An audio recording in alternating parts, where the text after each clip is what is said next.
Good morning, everybody. I know it's early in the morning. But today we're going to do two shows. So we're going to start the first one early, and then we'll come back. I'm going to come back at the regular time that we start our shows, and do another one. We'll give you all a few minutes to come in here. Crazy Chris, good morning. I appreciate you joining the live. Can't see your name. Omar, welcome. Here for the la. Here for the la. Welcome to the live, brother. Tammy, good morning to you.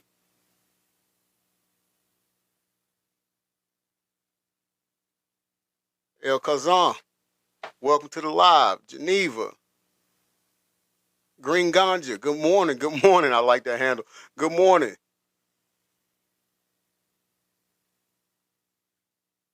El Kazan, thank you for those roses. I appreciate that so much. Thank you for the gifts, Bestie. I appreciate that.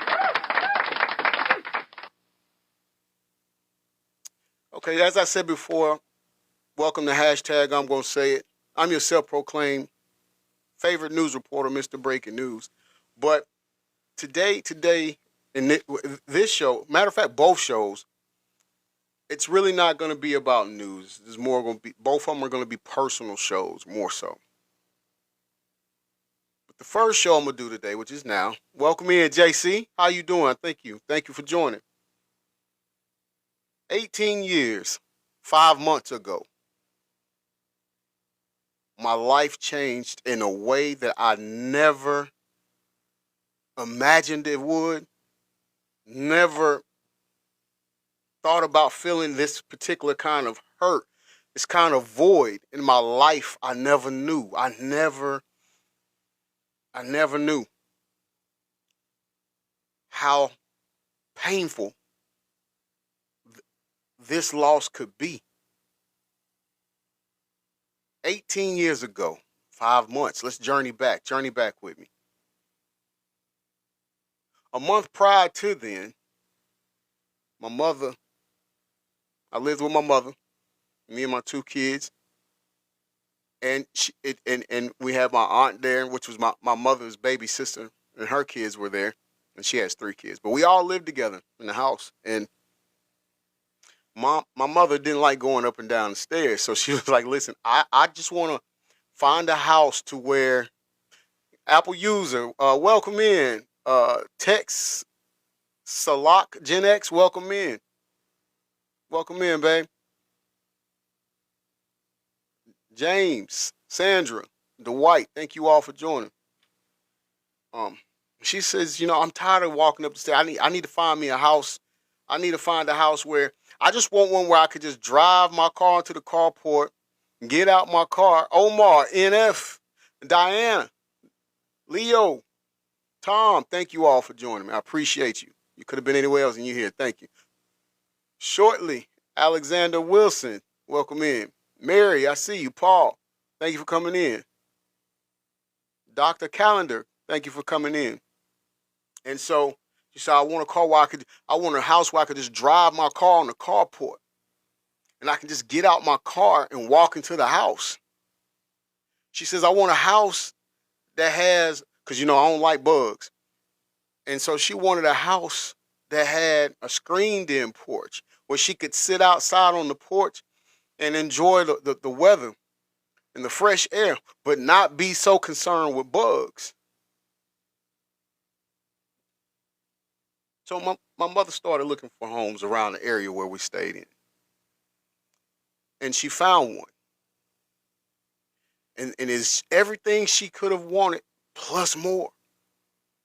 Plus more. It had the carport she could drive onto and get out of her car and walk straight into the house. Walk straight into the kitchen to be in the house. It had a screen porch located in the back of the house towards the right, if you're in the living room looking back. But it had a screen porch. But not only that, before when you come out the kitchen and you take a right, it was a sunroom right there. So she had a sunroom that she could sit in, right? And that sunroom's gonna come into play in a few minutes. But then once you went in that sunroom and then you took another right, that led you out to that screen porch that she wanted. Good morning, talking with JoJo. Thank you for that heartbeat, bestie. How you doing? Grand rising to you. Good to see you in here. Thank you for the stickers too. And so it had all the things that she wanted. It was a ranch style house, split level ranch style house. So upstairs, where me, my mother, um, my two kids, where we lived, we had 3 bedrooms, 2 bathrooms, and of course we had the living room, the kitchen, the sunroom, and the screen room I told you about. Right? Screen in porch. Downstairs, my aunt had her full kitchen, 1 bathroom, 3 bedrooms, a living room, and so plus her own private entry. Yes, happy Monday. Happy Monday. We got to start the week off right. That's right, bestie. And so everybody had space. Everybody was taken care of. It had all the amenities that my mother wanted. It even had a pool in the backyard. Not that my mother was gonna go swimming, but it was back there. So had a little patio area in the back, just adjacent. No, not adjacent, right above the pool. Like so, when you come in that carport that you drive in, you go through like a little door, and then it led to like a patio area, and you could put your grill back there, which we did. We had a propane grill right there, so it was just, and then it was like a little ledge or balcony thing. And when you looked over that, then you could see down where the pool was at, right? She got everything that she could have wanted. Everything she asked for was in this house. And so once she finally got that and decided that we were going to move over there, we had a week. We had a week that we were going to pack, and then we'd be moving over there to that new house. And so I told my mother, because my high school has a rival high school that we play against. And this was happened to be the week that that football game was going to go on. This was the next week that we were moving into the house. That Friday was the night that we were playing our rival in a high school football game. And so I told my mother the whole week, "Hey, Mom, I'm gonna help you move, but around Friday, around 5 o'clock, I gotta stop because I'm gonna go to my high school football game." My mother knew the plan. She knew what my plans were. Right. So the week go, we're packing. Friday gets here. So we start shooting. I'm sorry. We start taking stuff, transporting stuff over to the new house. Everything is good. I mean, everybody's happy. Like it's a new start. The house is beautiful. Everybody is accommodated. And it's what my mother wanted.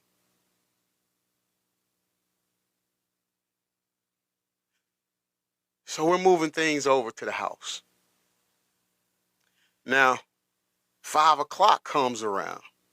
And you all remember what I said to my mother all during the week, right? Hey, Mom, I'm gonna help you move on Friday, but at 5 o'clock on Friday, I gotta stop and get ready to go to the football game. We already had that talk. She knew. So 5 o'clock came, but we wasn't done moving. But your boy was done moving because I said at 5 o'clock I had to get ready to go to the game. And so I'm like, okay, well, I'm about to go take a shower and get ready. Let me tell you what my mother said to me. Where you going? Listen, I was like, we talked about it. Remember, I told you at 5 o'clock on Friday, I was going to have to stop and get ready because I was going to the football game. But she was telling me that We're not done moving. You can't go. What you going? You just gonna leave, and we still got all this to do? I'm a mama's boy. That broke me down because now I'm in a dilemma. Now I'm in a situation. I'm in a situation that broke me down because now I'm in a dilemma. Now I'm in a situation. I'm in a situation. I want to be mad at my mother because I told her the whole week that at 5 o'clock on Friday, I had to stop helping because I wanted to take a shower and get ready for the game that night that I was going to. And she knew. And then she pulled this on me at 5 o'clock on that Friday. So now I got to make a choice. Do I want to go to the football game? That was important to me because it's the rival team that we playing against. And I mean, we dislike this team, right? And so I'm torn in between wanting to go ahead and go to the game, but at the same time, that's my mother. And for any sons that's out there in the sound of my, I can hear the sound of my voice. No man should love your mother more than you. She gave you life. I don't care if you don't feel like doing what she asked you to do. You owe it to her. You are forever indebted to your mother because she gave you life.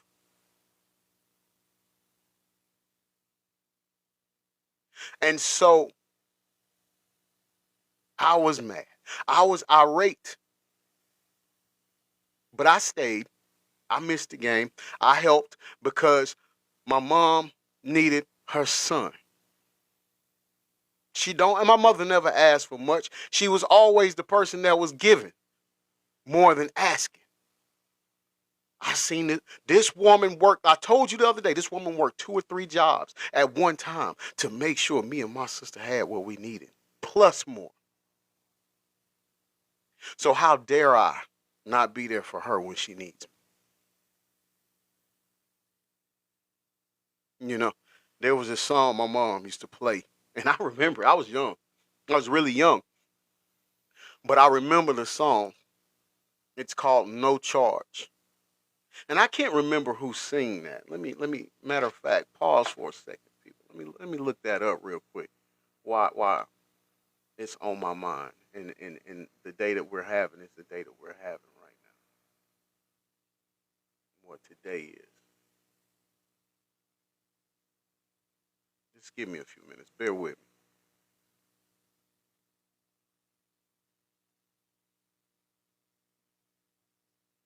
I should have had Shirley Caesar. I thought it was her, but I didn't want to say the wrong thing. Shirley Caesar is the artist. Shirley Caesar. And she has a song called No Charge. And my mother would sing that song. And I would just look at her in amazement because one, my mother had her voice was wow. That's one of the pains I have that some of my kids never got a chance to meet her. That's some of the pain I have that my wife never got to meet her. If they could hear her sing. If they could hear her sing. Her voice was so good. It was so beautiful. It could make angels cry.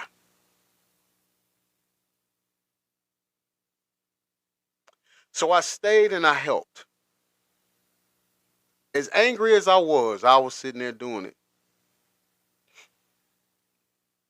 And I remember after we finished, we finally got the boxes in, the rooms that they were going to go in, and she had already started to open up certain boxes and put stuff away and things like that.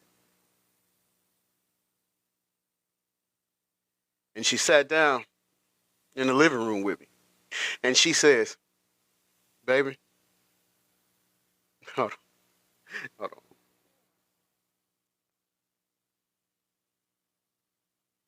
Baby, I'm sorry you missed your game.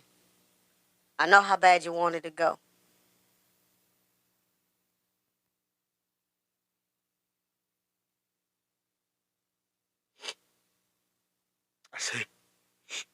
I said, Mom,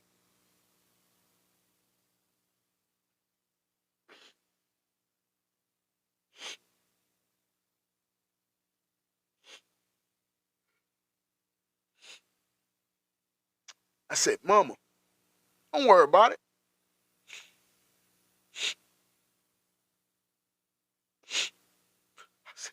I said, don't worry about it. I'll just catch the highlights on the news. Don't worry about it. That was Friday night. So that was Friday night. Saturday come, and we have uh, some of our relatives come over. Terry, Garrod, Deke. You know, just this family coming over, and they was helping us get everything set up in the house and put away and stuff like that. You know, and then it's my mother's brother and our cousin, and so they came over and helped. Sorry, Ann Lipsky says, "You're right. My mother dying right now. I'm in the hospital. I feel terrible. Not eating no more. I've been to hand, and I want you to know I'm praying for you, baby. I'm praying for you because I know that hurt. I know how it feels to be in those shoes. To know your life's about to change in a way that you could never imagine, in a way you could never thought of. And no matter where you run, no matter where you run to try to escape that pain, there's no getting away from it. You just engulfed it. I pray for you, Ann. I pray for you.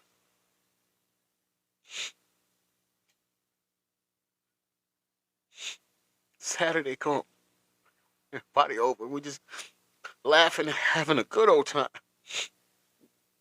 Cause you see, even when I was younger, even I'm talking about a little kid, 6, 7, 8, come out young like that. My mother always had people over at our house. They was always over at the house. They be playing cards, just listening to music. They had this game, and I don't know the name. I think it's called like Pekino or something. I don't know the name. I think it's called Pekino, but I'm not sure. Pekino, something. All I know is that we'd have her friends over. Our relatives would come over and play. Everybody just hang out and eat and music blast. They be playing the old. I think that's why I love 80s and 90s music so much. Just growing up around it and the fun times we had when people would come over to our house. It's great.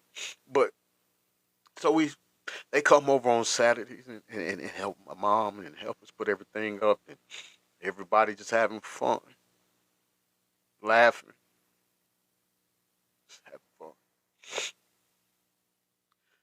fun. Sorry about the breakdown, people.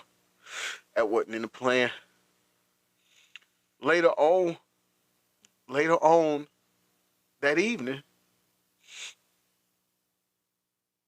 everybody had left. Mom was hungry. And so she says, let me see if I can cheer me up. Said, baby, I'm hungry. I'm feeling like eating some fried chicken. Here, take my card, go up to Popeyes and get us the 20-piece family meal. Okay, Mom. Okay, Mom. And so I did. I went to Popeyes. I got the chicken that she wanted. Did what she told me to do. And, you know, I got back home and see, we were kind of family where we didn't have you know, we had a kitchen table, but it wasn't. We never sat at it as a family and ate. You know, you go your way or go in your room, and my little sister go in her room, and my mom, you know, she'd be sitting in the living room or go in her room and eat and watch TV. But we never did it together. And so made our plates. We get ready to eat. I'm head I'm heading back to my bedroom so I could go in my room, watch TV, and eat. Because as a matter of fact, there was a college football game on I wanted to watch. It was Nebraska versus USC, Southern Cal, and I wanted to watch it. I don't know why I knew my Huskers was gonna get beat, but you know I wanted to watch it. So I ended up I was going to go back in my room, but my mother stopped me as I was walking back to my room. She said to me, You want to come in here and eat with me, baby? I said, no, I'm going to go in my room because I'm going to watch the football game. So I'm going to go in my room and eat. And she told me, Well, I'm not watching nothing. You can come in here and sit with me and eat and watch the football game in here if you want to. I said, okay, Mom. So I went in there. I sat in the living room with her. And I was eating. We were both eating. And no, I'm lying. It wasn't the living room. It was that sunroom because the computer was in the sunroom. And so we ate. And I was like, after I finished, I said, well, man, I wish I could get on the computer. And she said, well, let's go over here and see what we can do. See if we can get it up and going. You know, get the internet connection put in and stuff like that. And so we sat there and we fooled around with that computer for a good 2 hours, people. I got frustrated. I was like, I'm done. I'm going to bed. Just forget it. Don't worry about it.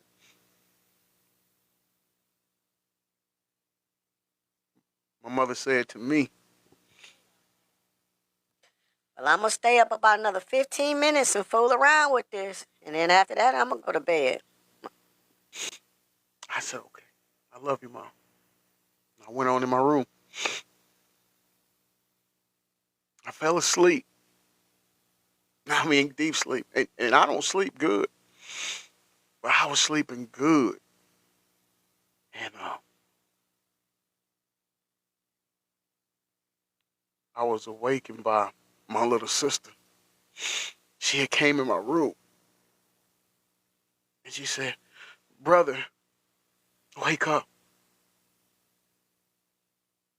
Mama can't breathe. I said, what? So in my slumber, I jump up and I run across the hall to my mother's bedroom. And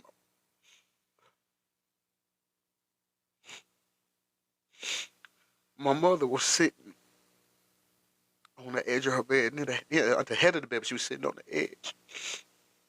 And she was just leaned over a little bit. She was like gasping for her breath. She couldn't catch her breath.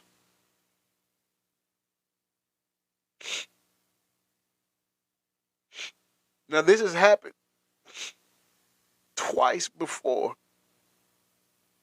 but my mother always came through. She was like, okay, just give her a few minutes.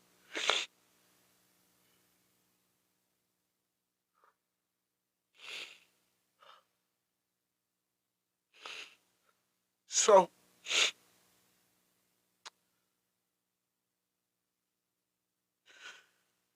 in my mind, I'm thinking, okay, same thing's gonna happen. Just like it did the previous 2 times that this has happened. Just give her a few minutes and she'll be okay. She'll be okay. So time kept going. I love you, cuz. Time kept going.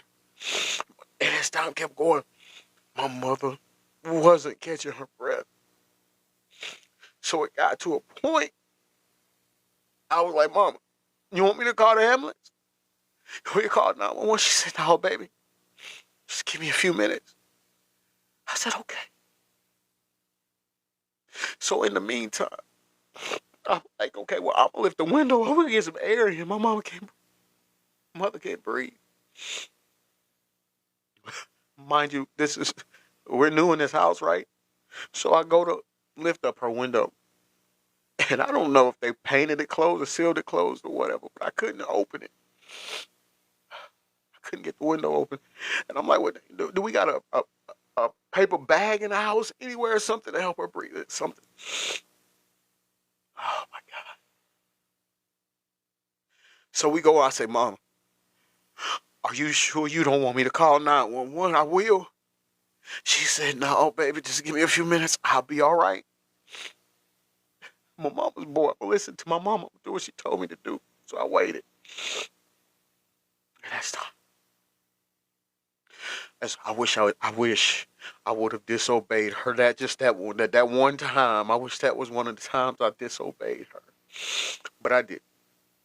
And so time goes on. And then she gets to a point where she says, as she, mind you, she can't breathe. Baby, you're going to have to take me to the hospital. You're going to have to take me to the emergency room.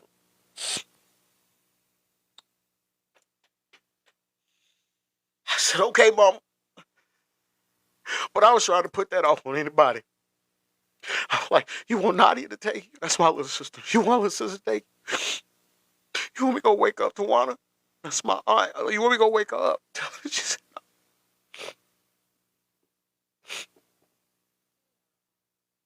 She said, no, baby. I want you to take me to the hospital. I said, oh. I said, okay, Mom. And I mean, we got in the car. And I'm pushing that Sequoia. I'm going through red lights. Blowing through stop signs.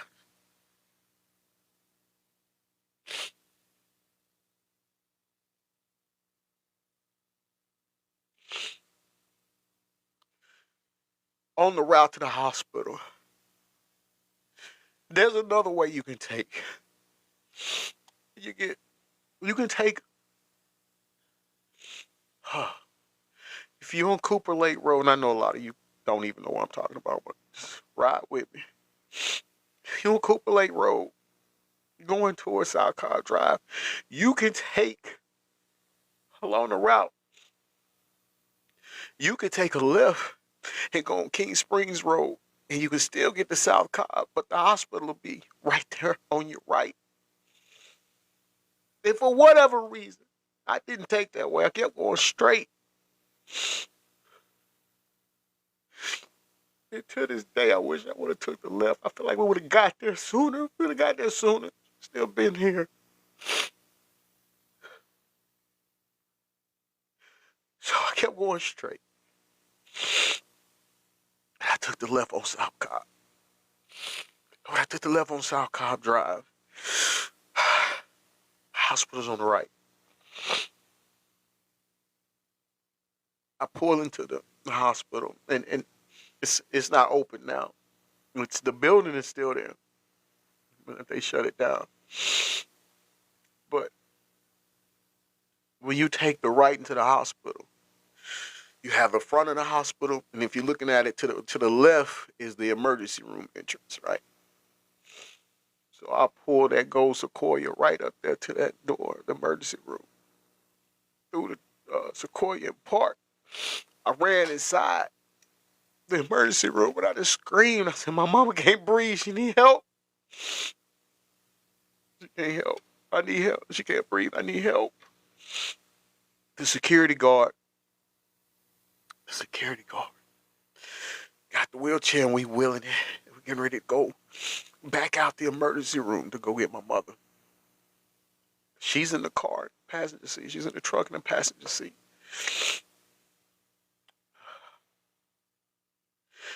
As we walk outside the emergency room doors, I get ready to take that left to go back to the truck where my mother's sitting. She screams my name in the most blood-curdling scream. She just screamed my name. And so we got there to her, and I'm trying to guide her out of the car. I'm trying to get her out of the truck and into the wheelchair. And she's reaching for my hand. But I didn't grab her hand. I grabbed her wrist and tried to guide, so I could guide her into the wheelchair, right? And by this time, the security guard and a couple of more, what they call them, orderlies, I think. I can't remember. I can't think right now. But anyway, they came out, people, they came out to help him wheel her in. And as they were wheeling her in, I saw my mom's head just like fade back, right? And I seen her eyes just going back. All I could do was pray to God that He make my mama okay. That's all I wanted. Hit in the middle of the night. I'm talking about like 3, 4 in the morning. It was dark outside still, people, but let me tell you, that dark, it was even darker than that. It felt like.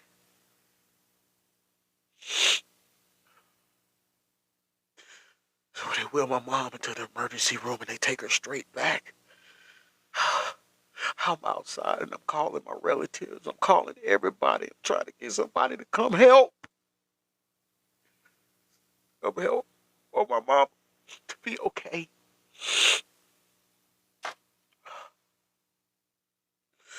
My aunt that lived with us, she ended up coming up there.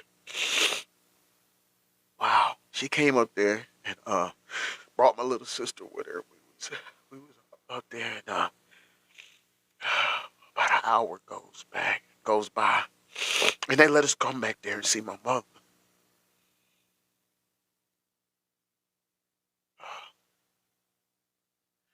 When we get back there, she's laying on this table. It's like a, it's a table, but it looks like a table, but I mean, you can move it around or whatnot. And they telling us when we get back there, she's fine, she's doing good, she's resting.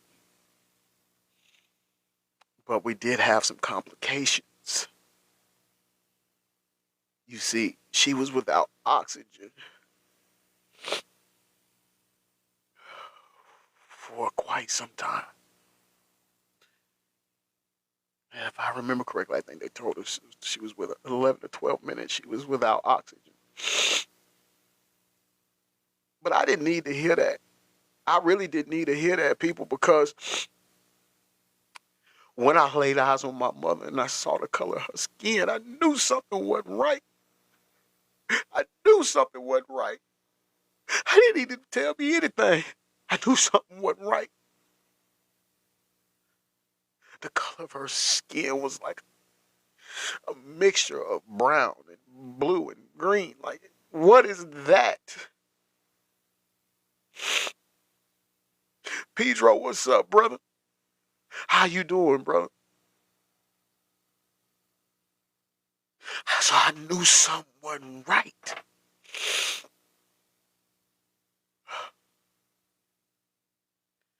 But I had no idea that for the next month, we would all be residing at that hospital because my mother, she was in a coma for the whole month. And we tried so many different things. Like, she was brain dead, though. But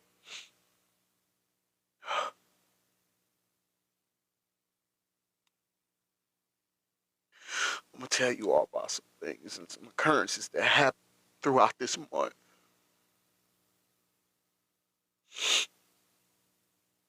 As I told you, I didn't know what we would. I've never been in this situation before, but one thing for certain, I knew I was scared. I knew I was terrified.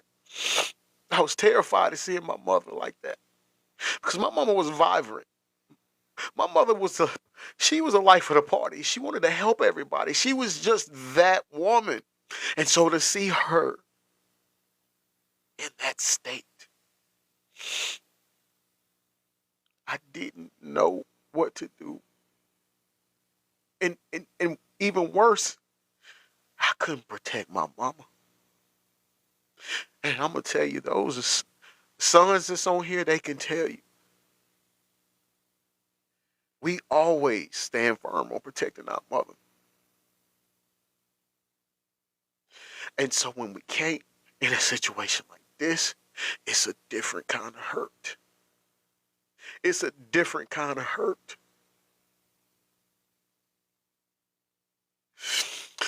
So throughout the time, people coming by, I'm talking about some of her coworkers, people she went to high school with and grew up with, and of course relatives. Everybody's coming in and out. But it wasn't a moment in time you wouldn't catch about 15 of us up there. I'm talking about our family was deep in the waiting room.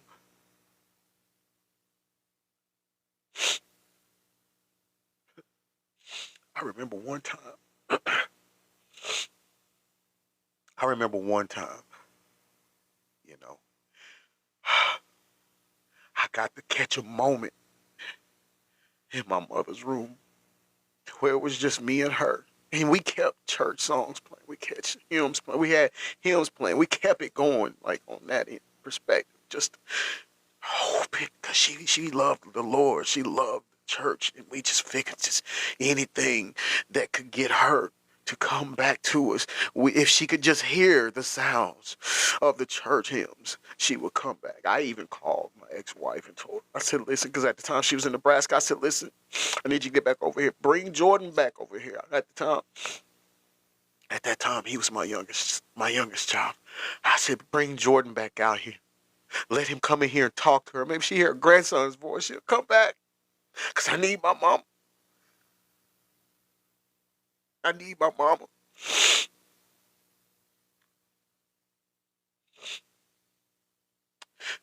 Shout out to my ex-wife. My ex-wife drove from Omaha, Nebraska, well, Bellevue, Nebraska, back to Atlanta in one trip. I'm talking about got here to get our son up there to talk to my mom. He was a little old thing. He don't even know. I was just doing anything I could to try to get her back. But it was just one moment. It was just me and my mom in her room by herself. And I laid my head on her thigh. And I said, I'm scared, Mama. I'm scared.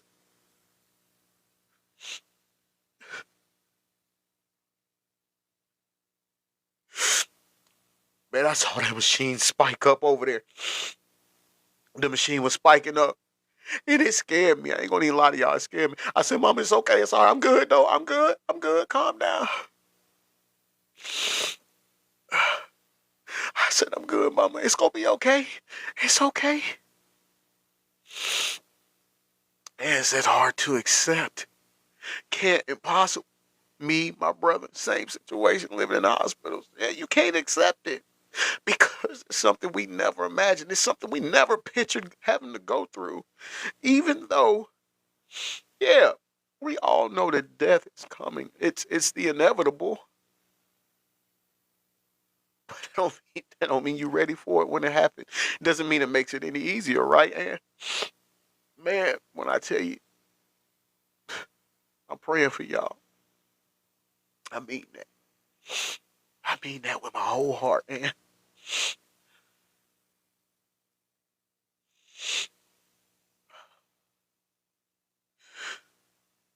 Time goes on. A couple of days go by, and so we decided. I think now at this point we're like in week 2 now of this situation and going through this. Face it is the actuality of it. Everything changes in a way that changes the sunlight in the night skies. You are so right. That is the best way to explain that. You are so right. Thank you for that. Because you are right. So right. We're like in the second week of this thing, going through this. Man, it's just thank you. You beautiful person. Thanks to your mother. And thank you. Thank you so much for that, Ann. And I'm gonna tell you something, Ann. I'm gonna tell you something that somebody told me in this time. Well, it was after she had passed, but it kind of of course it never soothes it completely. But it helped me because they said God said that he was gonna send his son back for his angels. And your mother's an angel. And given how my mother lived her life and what she stood for, that was gratifying in the moment because I looked at it as my mother getting her angel wings. That she's gonna be able to go into the kingdom of God. When she worked hard here on earth to get to, she served God, the purpose of meeting Him one day. And so I want to share that with you. Your mother's an angel. And I want you to hold on to the honor of being from that angel. Because that's what carries me to this day. 18 years and 5 months ago. That's what holds me. That's what holds me. So we're in the second week of this battle, this fight. And hey brother, I'm just talking about my mother. She's passed the days her birthday. And I'm just talking about our final days with her. And so this second week, we've been going through this troubled waters, these dark waters, this storm.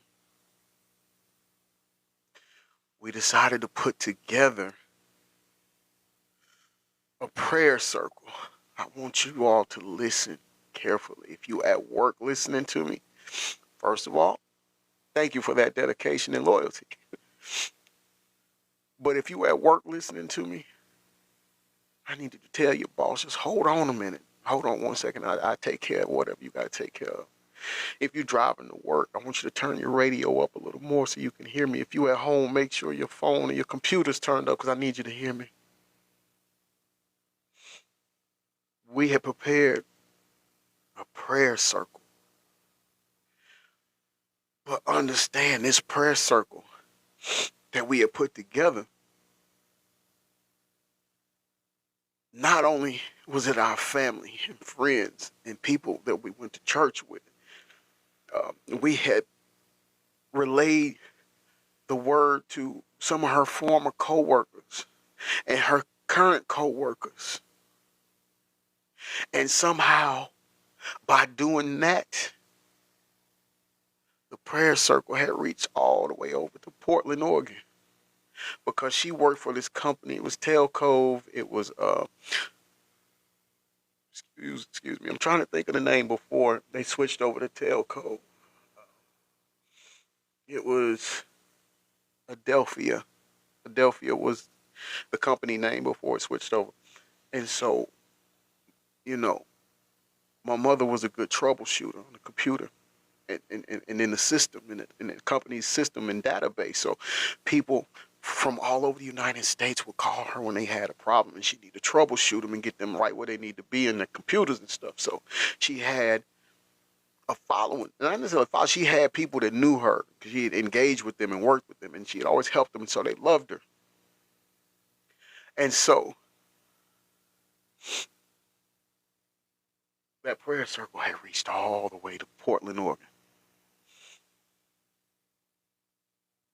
And so we had the time set. We told everybody the time. So that way, and we, of course, we was talking about East Coast because that's where we live. So we was talking about Eastern Standard Time. But people knew what time we was doing it here and could, translate it to their time, which was, out there in Portland, it was, what, 4:30. So because we said 7:30 here. My mother had a good friend and a former coworker when she worked at AT&T. Her name was Barbara. And I remember Barbara coming to the hospital the night that we had, that Wednesday night that we had scheduled the prayer circle. And she had this little bottle with her, holy water. We didn't grow up believing in that or doing that in our church. So I didn't know anything about it. But one thing I did know,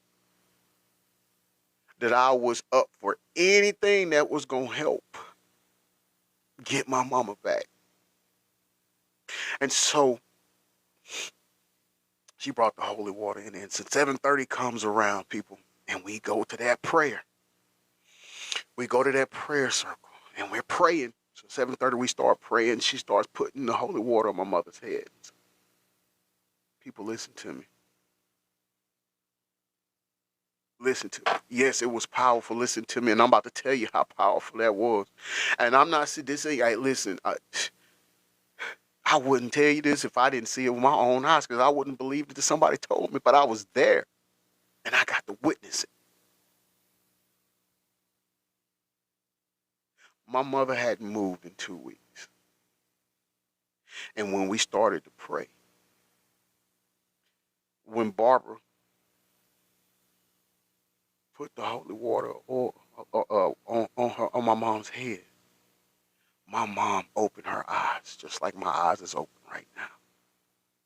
My mom stretched, her body stretched. When I tell you, I wanted to jump for joy because I thought she was coming back. But it was short lived. It was only for the moment. But here's, and I know you're probably like, well, that wasn't good. It nothing happened. But it didn't. She didn't get out of the hospital. She didn't get better. But for that moment, she did. Now that's two things that I got to experience in this journey. Even though my mother was unconscious, even though my mother was brain dead, when I laid on her thigh and said, "Mama, I'm scared." When she heard her firstborn, when she heard her only son say that, "Mama, I'm scared," her heart rate shot up. So I know she heard me. And I knew she comprehended what I was saying. And then that Wednesday night when we did that prayer circle, and Miss Barbara put that on my mother's head, the holy water on my mother's head, and she opened her eyes and stretched. Yeah, that was an accomplishment. That was God working. I saw it. So now we go on. Now I've made the decision because they said, well, we have to put it, and I don't know how to say it. I'm not a medical person. But the thing in your throat, trach, something like that. Trach. If I got any medical, I know my wife probably knows. She knows what I'm saying. The trach or trachea or whatever, and put that in her throat. I thought that was going to help. It didn't. Then they decided that I forgot what they were. They wanted to put this tube down my mom's arm, and like they were going to shoot dye inside of her body to see, I guess what all was going on, stuff like that. And again, I didn't know how all of this goes. I don't. I'm not a medical person, so I don't know the ins and outs and the procedures and what you got to do and stuff like that. I don't know. Um, so, but I was like, okay, yeah, whatever tests you got to run, let's go. I need my mama back. I can't emphasize this enough. I can't fathom. I can't imagine life without this woman right here. I can't. So whatever needs to be done, do it. And so went home, took a shower, stuff like that. Um,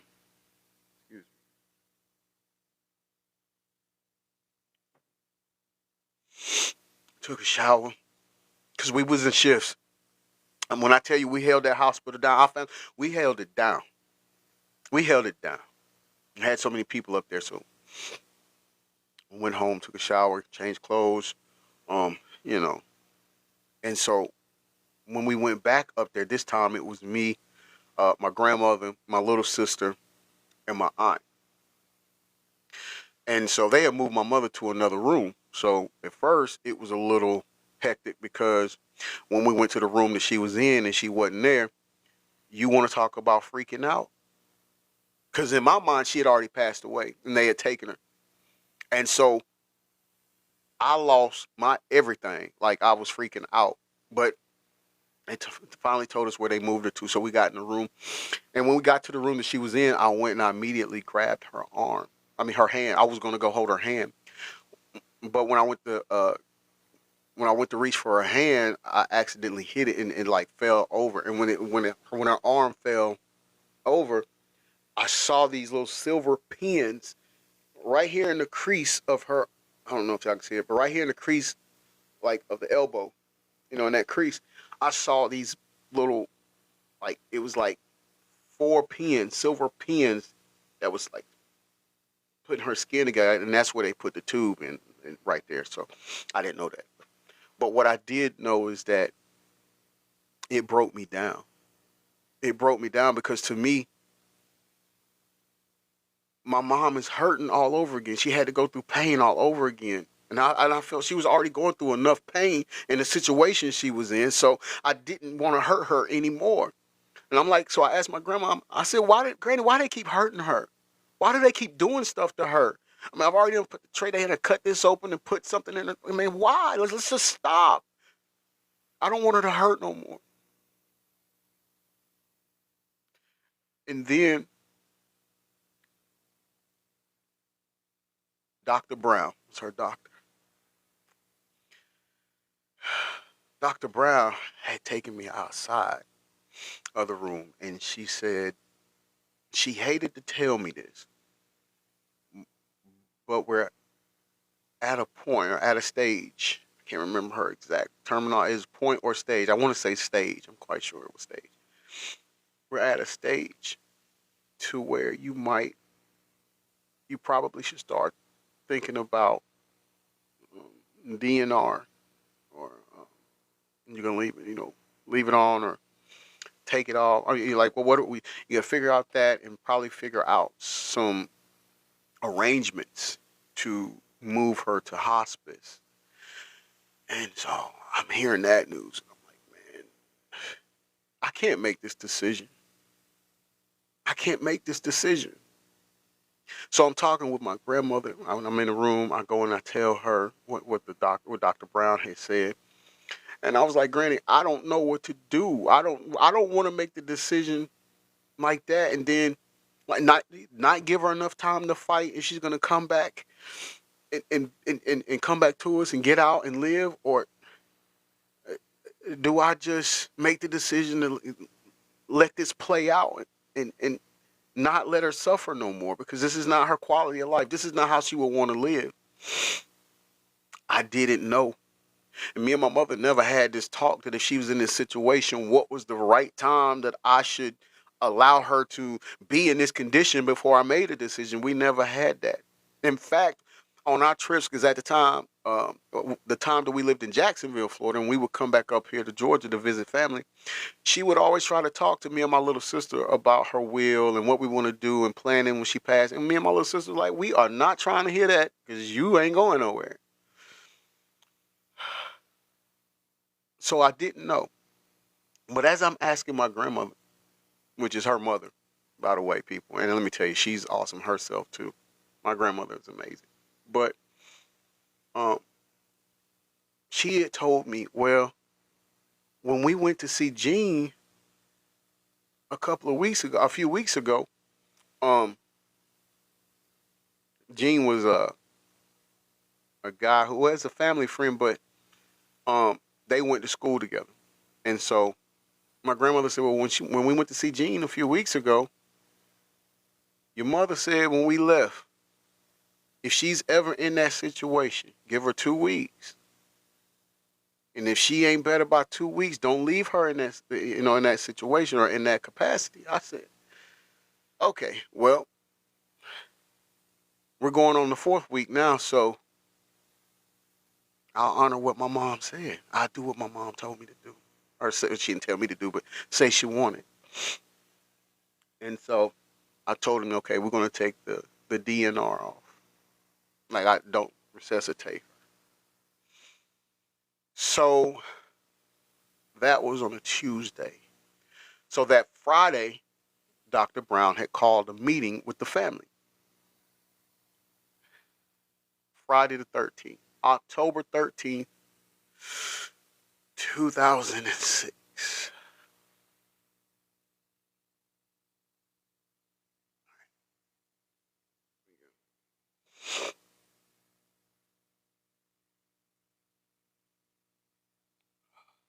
Sorry, people. So they have a meeting. We go in and they tell us what all is going on. And they basically was letting us know that they've done all they could do there for her, and things aren't improving. So they wanted us to go ahead and start the arrangements for um, hospice. And at this time, in order to go in my mother's room to see her, you had to put on a gown and gloves and mask and stuff like that because the toxins that were the bacteria that was eating my mother from the inside out. And I still didn't really quite understand that because, like I just told you all, I'm not good in the medical field. I don't know much about it. But so we had to put all of these things on in order to go in and visit with my mother. And the odor in the room was so bad. I remember that she had thank you for that heart me. I appreciate that, nerd alert. How you doing, bestie? Thank you. They they would put powder over because she had these bed sores on her because she couldn't move and things like that. And they would put powder on her, to try to bathe her as much as they could and stuff like that. Hey, baby. Hey, baby, my daughter's in here. Oh, my God. I love you so much. You are so on time. You are so on time, baby, and I love you. I want you to know your daddy. Love you, girl. Um, so now people that were in my mother's room visiting her, they had all went to the waiting room for the meeting, and I just hung back for a few minutes. Just wanted to sit with my mom, but it just so happened that Dr. Brown was there too, right? And so Dr. Brown was like, she said to me, "Come here for a minute." Real deal said, "I seen my mama suffer from multiple heart attacks. It hurt. It hurt, don't it, real deal? To not be able to protect your mom, to not be able to make her comfortable, feel better. That hurts. As a son, that hurts. They they protected us. When we didn't feel good, they were our doctors and nursed us back to health and stuff like that. We just so vulnerable and can't help, can't protect them. That hurts." Dr. Brown, she said, "Stay back for a few minutes, just for a second." I said, "Okay." And on the wall, next to my mom's bed, like of course a little higher up on the wall, but there was this jug looking thing, but it had brown liquid in it, right? I didn't know what that was. It was brown liquid. Real deal says, yes, it really did, and couldn't control my crying. Prayed and prayed, brother. I feel you. I feel you so much. I feel you so much. You can't run nowhere. You just want to get away from the pain. You want to get away from reality. You just can't believe it's like a nightmare that you can't wake up from.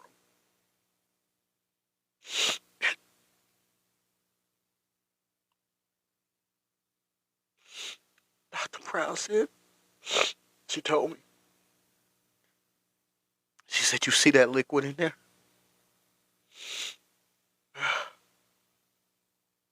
I said, yeah.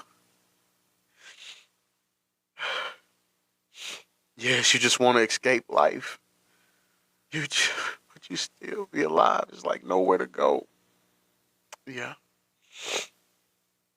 Thank you, real deal. God bless you, brother. God bless you. God bless you for strength. I pray that He brings you some kind of peace, some kind of comfort. But it's hard, and I know it. I know how you feel, brother. She said, "Do you know what that is?" I said, "No. What is that?" She said, "That's your mother's stomach." I was like, "What?" She said, "That's her stomach. That's the toxins inside of her body has eaten her from the inside out, right? They're eating her from the inside out." She said, "Now I know more than anything that you want your mama to come home. You want your mama to wake up from this." She said, "But I want to tell you that even if it was possible, if your mom was to wake up from this, the pain that she would feel would be so horrific that she wouldn't be able to stand it."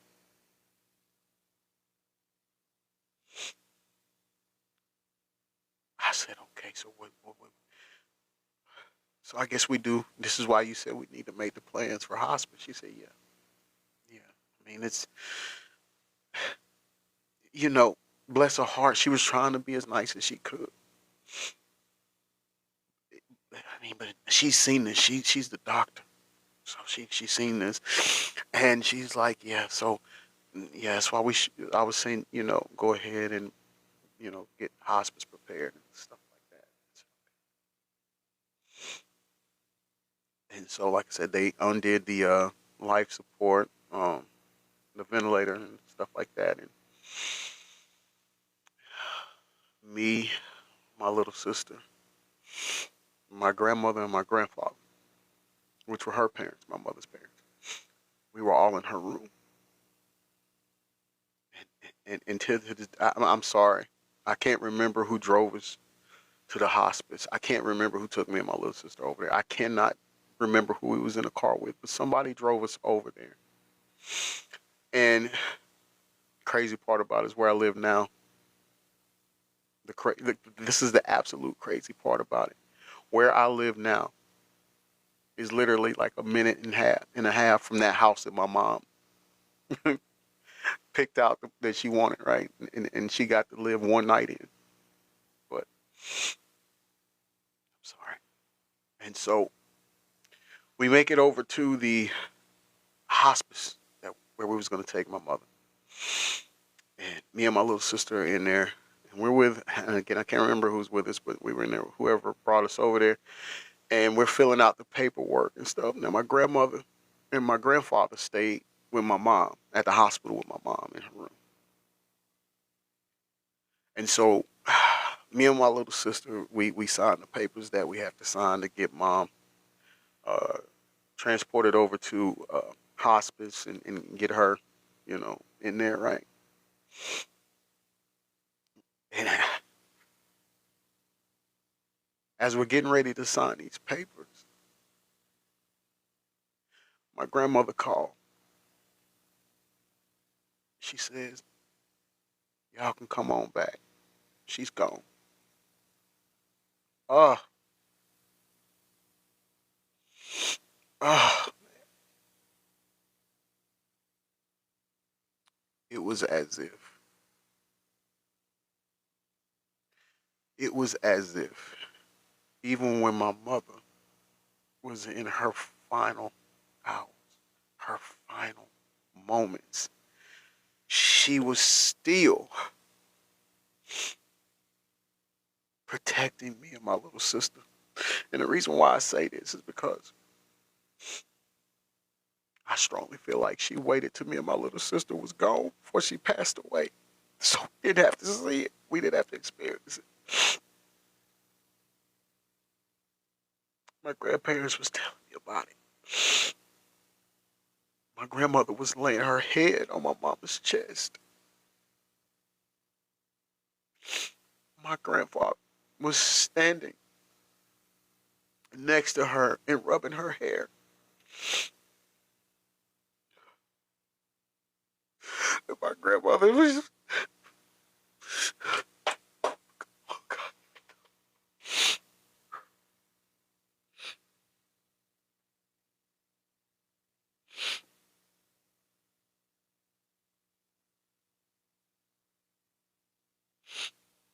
My grandmother,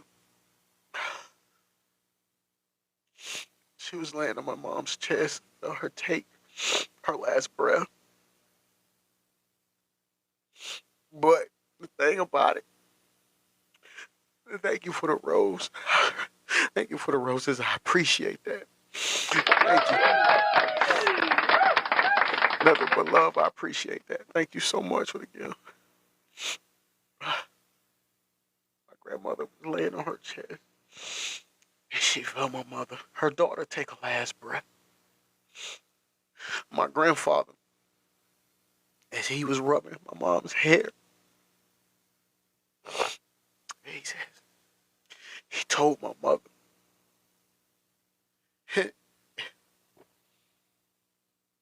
my grandfather, I just want to get this out there to y'all. My grandfather, God rest his soul too now, but my grandfather's voice was so deep. He didn't have to give up with me. I don't know why that man did that. Because his voice alone was scary enough. But y'all remember that Christmas song by the Temptation, Silent Night? And that deep voice man come on and sing his part. He sounds exactly like my grandfather. His voice is that deep. But he was rubbing his little girl's hair. And he said he told my mom, it's okay, baby girl. You can go on and rest. And he says at that moment, my mom looked up at him, directly at him. And that's when she gasped and took her last breath.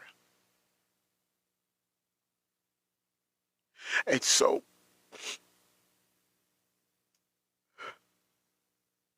that's how my life changed 18 years ago.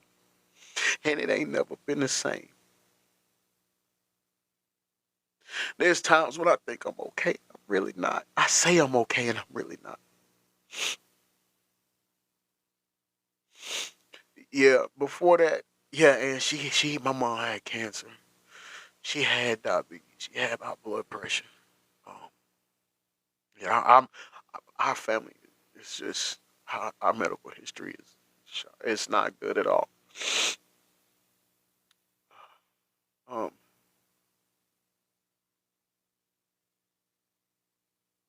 I found myself, and I find myself sometimes existing, not living. I'm not sure, baby. I have to ask Granny. I'll ask Granny what kind it was. All I remember is they put a tube in her back. There was a tube hanging out of her back. My daughter was asking what kind of cancer did her grandmother have, her nana had. I'm not sure because I was in fifth grade, so I really didn't know much about, you know, all of that. But I brought you all this because today is her birthday. Happy heavenly birthday, Mom. I miss you, Mom. I love you so much. And even though today you would have been 67 years old here on earth, I'm going to try to find comfort in knowing that you're still 48 in heaven. And I just hope and pray that you continue to look down on us and protect us.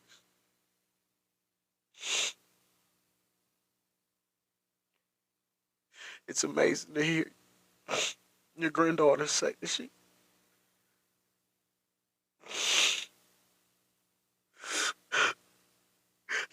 my little girl say, Nana's here, Dad.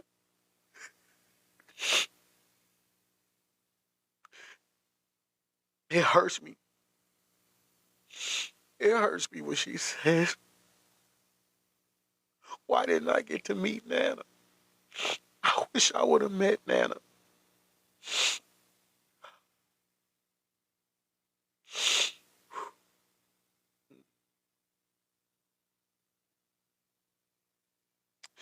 Happy birthday. Happy heavenly birthday, Mama. And I hope I'm doing you proud. I know I make mistakes. I hope I'm making you proud. There's so many things that you didn't get to see. You had more grandkids you didn't get to meet that I know would have adored you. Got a daughter-in-law that you would have loved. You would have been so glad that your dad, that your son finally got it right.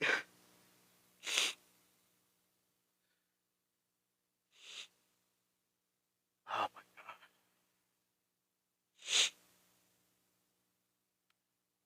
I'm gonna end the show right now. But I just want my mama to know that I love her.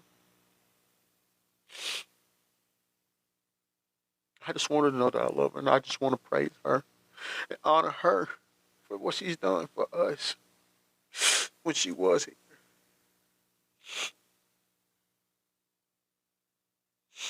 And I want you to know, Mom, this evening I'm gonna go get those red balloons,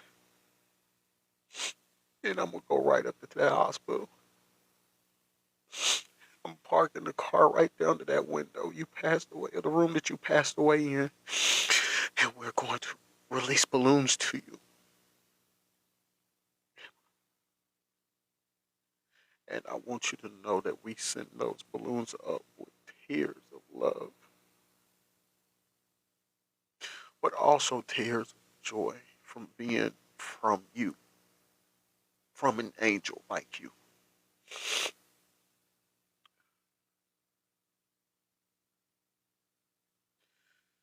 I love you, Mama. This show is dedicated to you. People, I'm going to try to be back on in about 45 minutes with a second show. If you all would like to join, I'd appreciate it. You are more than welcome. Uh, and even though the next show is going to be touching, I think I can, hopefully, I can make it through that without crying. It's not, there's some good that came out of that. But thank you all for joining me. Thank you all for comforting me. Thank you all for the kind words. And thank you all for joining me and remembering my mother. You all take care. And for those who can't make it back to the next show, enjoy your day. And I pray that God keeps you safe from all earthly harm and danger. And I pray that you still have your mother, your father.